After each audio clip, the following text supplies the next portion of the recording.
छुट्टी के दिन यदि उनका कहीं घूमने या फिल्म देखने का प्रोग्राम बनता तो माँ ताना देना कभी ना भूलती। रोज़ तो नौकरी के बहाने घर से गायब रहती है मेम साहब। छुट्टी वाले दिन पिक्चर और सैर सपाटे से फुर्सत नहीं। अम्मी का मूड उखड़ जाता, वह जाने के लिए मना कर देती। सुमित उसे किसी तरह मान मनुहार कर ले जाता, पर बाहर जाकर भी दोनों का मूड उखड़ा ही रहता। वह माँ से कहता, माँ तुम दूसरों से अम्मी की तुलना करना छोड़ दो। अम्मी की कार्यकुशलता, क्रियाकलापों को, उसके व्यवहार व स्वभाव को उसकी योग्यता के अनुसार तोला करो, तब तुम्हें कोई शिकायत नहीं रहेगी। तुम मुझे ये सब कार्य करने के लिए कहोगी या मुझसे ये सब उम्मीद करोगी तो मुझे भी कहाँ समय है ये सब करने का जो तुम अम्मी से उम्मीद करती हो। वैसे ही वह भी तो मेरी तरह ही व्यस्त है, तो वह ये सब कैसे कर सकती है। तुम उसका स्वभाव क्यों नहीं देखती, इतना कुछ कह देती हो उसे, पर वह कभी पलटकर जवाब नहीं देती। छोटी छोटी बातों पर ध्यान देना छोड़ दो माँ, खुश रहो, मस्त रहो, जिंदगी को खुशी से जीना सीखो। सबके जीवन की प्राथमिकता अलग होती है। तुम जिन बहुओं की बात करती हो उनके जीवन की प्राथमिकता वही है, पर अम्मी जैसी लड़कियों के जीवन की प्राथमिकताएं कुछ अलग होती हैं। उस पर अपने विचार, अपनी इच्छाएं मत थोपो। वे स्वभाव से तो अच्छी है, कुछ बुरी नहीं कहती, कुछ बुरा नहीं करती कभी। माँ उसका उपदेश सुनकर और भी उखड़ जाती। बहुत बड़ी बड़ी बातें करने लगा है, बहुत उपदेश देना सीख गया है। मैं क्या जानती नहीं कि किसकी सह पर कह रहा है ये सब कुछ। जब तक शादी नहीं हुई थी तब तक तो जो मैं कहती सब ठीक लगता था। माँ का प्रलाप शुरू होता तो अम्मी के आंसुओं पर जाकर ही खत्म होता। इन्हीं सब बातों से घर का वातावरण धीरे धीरे बोझिल व दमघोटू होता जा रहा था। तनावपूर्ण रिश्तों से हो रही कश्मकश भरी दिनचर्या उनके खुद के रिश्तों का रस भी सोखने लगी थी। दोनों के बीच प्यार की बातें कम, दूसरे विषयों पर चर्चा ज़्यादा होने लगी थी। सुमित मानसिक उलझन का शिकार होता जा रहा था।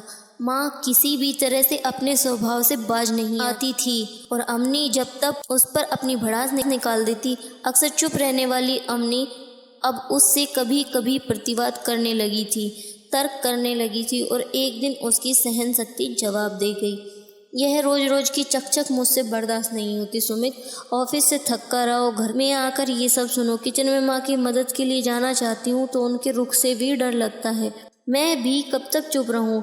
एक ही काम तो नहीं है मेरा। एक छुट्टी के दिन भी न शरीर को आराम न दिमाग को। या तो तुम माँ को समझाओ या फिर अलग रहने की व्यवस्था करो। समझाता तो हूँ माँ को तन्वी, पर क्या करूँ? वे माँ हैं, बुरी तो नहीं हो सकती हमारे लिए, बस थोड़ा पुराने विचारों की है। तुम उनकी बातों पर ध्यान मत दिया करो। कितने दिन ध्यान ना दो सुमित, आखिर बातें जब कानों में पड़ती हैं तो दिल में भी उतरती ही है, दिमाग में बसती भी है। कितनी बार नज़रअंदाज करूं, थका मांदा दिमाग भन्ना जाता है मेरा। ऐसे घुटन भरे वातावरण में कितने दिन रह पाऊंगी? माना कि माँ है, दिल की बुरी नहीं होगी, हमें प्यार भी करती होगी, पर वाणी भी कोई चीज़ होती है सुमित। रोज रोज ताने नहीं सुने जाते। वाणी पर अंकुश रखना भी तो जरूरी है। यह उनका स्वभाव है। इंसान अपनी आदतें बदल सकता है पर अपना स्वभाव नहीं बदल सकता। उनके साथ मेरा निर्वाह नहीं हो पाएगा, मैं नहीं रह पाऊंगी उनके साथ। अम्मी फैसला सा करते हुए बोली और अपने मायके चली गई। कुछ समय से सुमित की बात अम्मी से नहीं हुई, लेकिन उसने एक दिन हिम्मत करके अम्मी को फ़ोन लगाया और बात की। अम्मी को जैसे तैसे मना के घर ले आया, लेकिन घर में फिर से वही सब चलने लगा। सुमित ने माँ को बहुत समझाने की कोशिश की, लेकिन माँ को जब भी कुछ बोलो तो माँ बातों को उल्टा घुमा देती। इन सब बातों से तंग आकर फिर सुमित ने अलग रहने का फैसला लिया और वो दोनों अलग रहने चले गए। दोनों अपनी नौकरी करने लगे। शुरू में अम्मी कुछ नाराज़गी, कुछ डर के कारण नहीं गई, फिर धीरे धीरे उसने भी जाना शुरू कर दिया। सुमित के साथ छुट्टी के दिन या रविवार को वह भी माँ पापा के पास चली जाती। ससुर जी का मूड तो कुछ कुछ दिखाने के लिए सही हो गया, पर सास का मूड उसे देखकर उखड़ा ही रहता। अभी उन्हें घर से अलग हुए 2 महीने भी नहीं हुए थे कि एक दिन वे सुबह ऑफिस जाने के लिए तैयार हो ही रहे थे कि सुमित का मोबाइल बज उठा। पापा का फ़ोन था। वे घबराए स्वर में बोल रहे थे। पापा बोल रहे थे कि माँ का एक्सीडेंट हो गया है, जल्दी से घर आ जाओ। हम अभी आते हैं पापा, कहकर दोनों घबराए हुए दोनों जैसे तैसे घर की तरफ दौड़े। माँ को उठाकर अस्पताल ले गए। उनका एक्सरे हुआ तो पता चला पैर मुड़ने से, पैर के बल गिरने से पैर में फ्रैक्चर हो गया है, प्लास्टर चढ़ गया। 45 दिन का प्लास्टर था। डॉक्टर ने शुरू में तो पूर्ण आराम की सलाह दी थी, यहाँ तक कि बाथरूम तक भी व्हीलचेयर से ही ले जाना। सब कुछ कराकर जब माँ को लेकर सुमित और अम्नी घर पहुँचे तो काफ़ी देर हो गई थी। अम्नी ने ही सबके लिए थकने के बावजूद जैसे तैसे खाना बनाया। उस दिन रात दोनों वहीं रुक गए।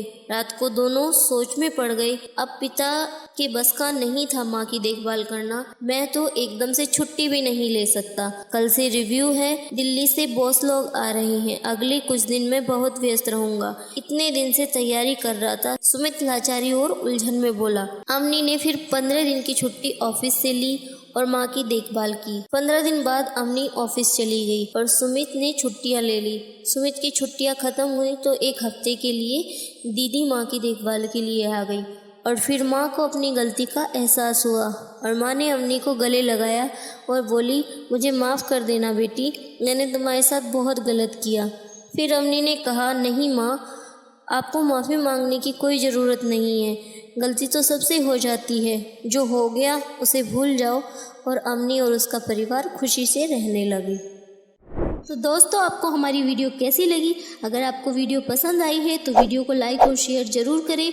और अगर आप हमारी वीडियो फेसबुक पेज पर देख रहे हैं तो हमारे पेज को फॉलो और लाइक करें। और अगर आप हमारी वीडियो यूट्यूब पर देख रहे हैं तो हमारे चैनल को सब्सक्राइब करें।